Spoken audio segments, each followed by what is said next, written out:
উপৰনেছ 10 বছৰ গাঁতত পুতি থলেও চিধা নহয়। ঠিক সেইদৰে মিয়াৰ চৰিত্ৰ একেই। মিয়াক যিমানে এনকাউণ্টাৰ কৰিলেও মিয়াৰ চৰিত্ৰ সলনি নহয়। মিয়াই লব জেহাদ কৰিবই। যি ধৰণে নগাঁৱত এগৰাকী খিলঞ্জীয়া বোৱাৰীক ডকাইত কৰিবলৈ তাতে হত্যা কৰিলে, হত্যা কৰিবই। মিয়াৰ চৰিত্ৰ কেতিয়াও সলনি নহয়। সেইকাৰণে আমি অসম চৰকাৰ তথা প্ৰশাসনক দাবী জনাইছোঁ, এনেকুৱা ধৰণৰ ধৰ্ষণকাৰী, এনেকুৱা ধৰণৰ লব জেহাদী, এনেকুৱা ধৰণৰ ডকাইতক স্পষ্ট কথা ৰাজপথত জ্বলাই দিব লাগে। উপৰনেছ 10 বছৰ গাঁতত পুতি থলেও চিধা নহয়। ঠিক সেইদৰে মিয়াৰ চৰিত্ৰ একেই। মিয়াক যিমানে এনকাউণ্টাৰ কৰিলেও মিয়াৰ চৰিত্ৰ সলনি নহয়। মিয়াই লব জেহাদ কৰিবই। মিয়াই ডকাইত কৰিবই। মিয়াই যি দিন দুপৰতে গধূলি সময়ত যি ধৰণে এটা যুৱক, খিলঞ্জীয়া যুৱকক হত্যা কৰিলে, সেনেধৰণে হত্যা কৰিবই। যি ধৰণে নগাঁৱত এগৰাকী খিলঞ্জীয়া বোৱাৰীক ডকাইত কৰিবলৈ তাতে হত্যা কৰিলে, হত্যা কৰিবই। মিয়াৰ চৰিত্ৰ কেতিয়াও সলনি নহয়। সেইকাৰণে আমি অসম চৰকাৰ তথা প্ৰশাসনক দাবী জনাইছোঁ, এনেকুৱা ধৰণৰ ধৰ্ষণকাৰী, এনেকুৱা ধৰণৰ লব জেহাদী, এনেকুৱা ধৰণৰ ডকাইতক স্পষ্ট কথা ৰাজপথত জ্বলাই দিব লাগে। আৰু আজি মিয়াসকলে এনেকুৱা ধৰণৰ কাণ্ড কৰিবলৈ সাহস পাইছে কেইজনমান ব্যক্তিৰ পৰা, যিসকলে মিয়াৰ হৈ দালালি কৰে। সেইসকলৰ কাৰণে আজি অসমত মিয়াৰ অটপালি বাঢ়িছে।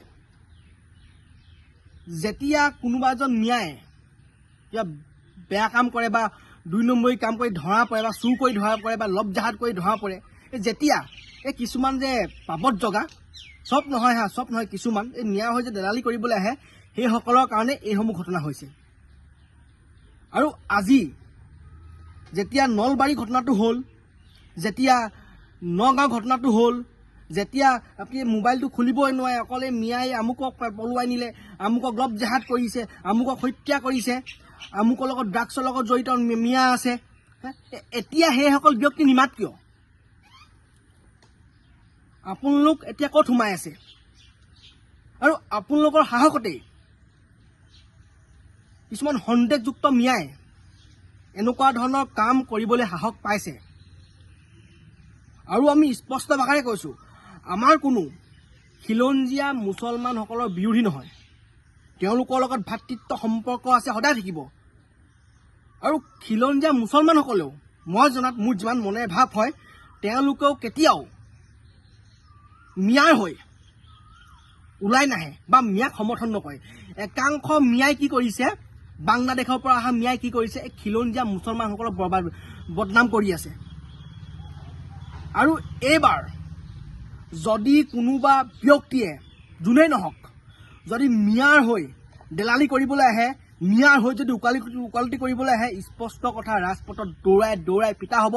আৰু যদি কেনেবাকৈ নাজিয়া চহৰত কোনোবা যদি ব্যক্তিয়ে, লাগিলে হিন্দুৱে হওক, লাগিলে মুছলমানেই হওক, যোনেই নহওক, কোনোবা যদি ব্যক্তিয়ে যদি মিয়াৰ হৈ দেলালি কৰিবলৈ আহে, তেনেহ'লে কিন্তু কথা বেয়া হ'ব। আজি মিয়াই কি কৰিছে, নামনি অসমত লব জেহাদ কৰি আছে, লাহে লাহে উজনি অসমলৈ পাইছেহি, বা উজনি অসমতো লাহেকৈ থিপাতি মেলিছে বা আহিছে। কাইলৈ পৰহিলে যদি আমাৰ খিলঞ্জীয়াই যদি কোনোবা মুছলমান, আমাৰ ভণ্টি, আমাৰ বাইদেউক যদি এই যদি সন্দেহযুক্ত বাংলাদেশী মিয়াই যদি পলুৱাই যদি লৈ গৈ বাংলাদেশত বিকি দিয়ে, তেতিয়া কোনে দায়িত্ব ল'ব? সেইটো কাৰণে স্পষ্ট ভাষাৰে কৈছোঁ, এই যে মিয়াসকল অকল হিন্দু বা অসমীয়া বা খিলঞ্জীয়া বিৰোধী নহয়, মুছলমান বিৰোধীও, একদম স্পষ্ট কথা। আৰু সেইকাৰণে কৈছোঁ, মিয়াৰ কোনো কাৰণতে ইয়াত স্থান নাই। আৰু এইবাৰ যদি মিয়া, যোনেই নহওক, যদি মিয়াই যে এনেকুৱা ধৰণৰ যদি কাণ্ড কৰিবলৈ সাহস কৰে, মিয়াৰ ঠেং ভাঙি দিয়া হ'ব। স্পষ্ট কথা, চিধা কথা। জয় আই অসম।